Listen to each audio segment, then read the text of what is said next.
कहते हैं कि हम इंसानों के जीवन में विचारों का बहुत बड़ा महत्व होता है, क्योंकि हमारे विचार ही हमारे जीवन का निर्माण करते हैं।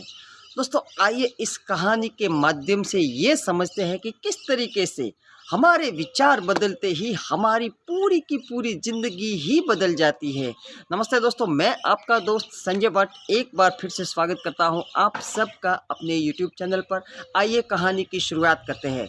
दोस्तों, ये कहानी है एक भिखारी की, जिसका रोज़ का काम था कि वो रेलवे स्टेशन पर आते जाते यात्रियों से भीख मांगता था। वो एक स्टेशन से रेलगाड़ी में चढ़ता था और दूसरे स्टेशन पर जाता था। डिब्बे में उसको जो भी भीख देने वाला मिलता उससे भीख लेता था और अपना गुजारा कर रहा था। दोस्तों, होता यूँ है कि एक बार वो भिखारी रेलवे स्टेशन पर खड़ा ही होता है। ट्रेन आ चुकी होती है।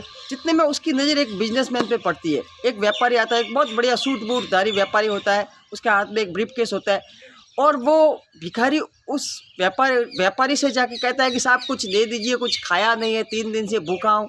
वो अपने स्टाइल में ऐसे, आपको पता ही है कैसे कहते हैं भिखारी लोग कि साहब कुछ दे दीजिए। तो वो व्यापारी उसको देखता है, ऊपर से लगा के नीचे तक देखता है। व्यापारी कहता है मैं तुम्हें कुछ नहीं दे सकता। तो भिखारी बोला साहब आप कुछ नहीं देंगे तो कैसे चलेगा, आप कुछ ना कुछ तो दे ही दीजिए।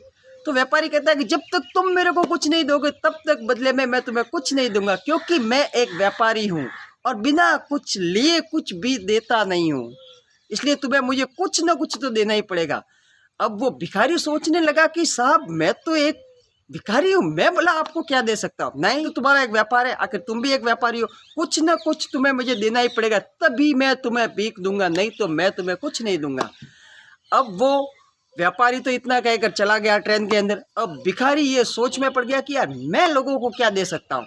उसकी नींद हराम हो गई। वो सीधा घर पे गया। 3 दिन तक वो बाहर ही नहीं आया और वो सोचने लगा कि यार मैं लोगों को क्या दे सकता हूँ, मेरे पास तो देने के लिए कुछ है ही नहीं, फिर मैं दे क्या सकता हूँ।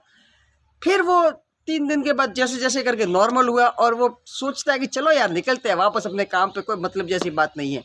अब तीसरे दिन वो भिखारी आता है रेलवे स्टेशन की तरफ। जितने में उसकी नज़र पड़ती है जंगली फूलों पर जो सड़क के चारों ओर लगे होते हैं, तो सड़क के दोनों किनारों फूल चुनता है।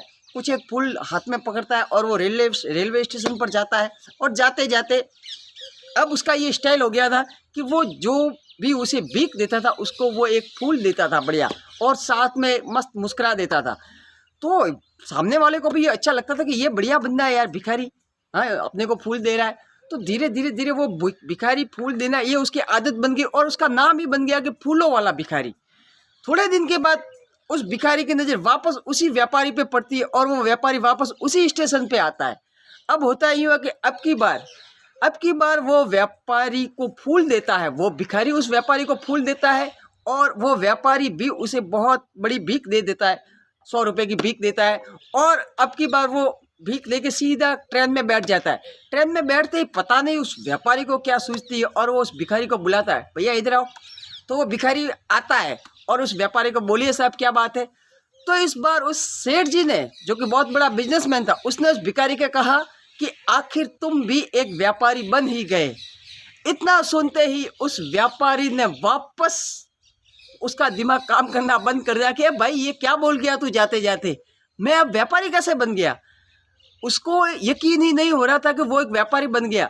बाकी उसने जब इस बात को सुना तो वो बहुत खुश हुआ। अंदर ही अंदर उसे बहुत ही ज़्यादा खुशी हुई कि मैं भिखारी नहीं, मैं व्यापारी बन गया हूँ।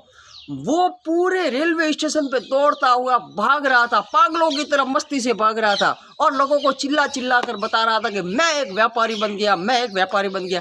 लोग उसकी बात को सुनकर हंस रहे थे कि यार पागल, ये भिखारी पागल हो गया है, कुछ का कुछ बोल रहा है। और थोड़े ही दिनों के बाद उसके बाद वो भिखारी कभी रेलवे स्टेशन में भीख मांगते हुए नजर नहीं आया। उसके बाद सीधा 6 महीने के बाद वो भिखारी सीधा 6 महीने के बाद वापस उसी रेलवे स्टेशन पर आता है। लेकिन इस बार उसने खुद भी सूट और बूट पहने हुए होते हैं और वो एक व्यापारी से मिलता है, जो कि वही व्यापारी जो पहले वाला व्यापारी से वापस मिलता है। उसी ट्रेन में कोच में बैठे, दोनों आमने सामने बैठे थे। तो दोनों की बात होती है कि भैया आपने मेरे को पहचाना। तो वो पहले वाला व्यापारी कहता नहीं मैंने तुम्हें नहीं पहचाना, मैं वही व्यापारी हूँ, मैं वही भिखारी हूँ जो आज से 6 महीने पहले भीख मांगा करता था। लेकिन आपने जब मेरे को कहा कि आखिर तुम भी एक व्यापारी हो और तुम एक व्यापारी बन गए, तब मैंने वो भीख मांगने का काम बंद कर दिया और मैं फूलों का व्यापार करने लगा और धीरे धीरे धीरे मेरा व्यापार चलने लगा और आज मैं आपके सामने हूँ। आपके उस वाक्य ने, उन शब्दों ने मेरी पूरी ज़िंदगी ही बदल दी। दोस्तों, इसी तरह होता है कि हमारे जीवन में भी हमारा विचार ही हमारे जीवन का निर्माण करता है और हमारा एक विचार हमारी पूरी ज़िंदगी बदलने की क्षमता भी रखता है। इसलिए अपने विचारों के मामले में हमेशा हमें सकारात्मक ही रहना चाहिए। धन्यवाद।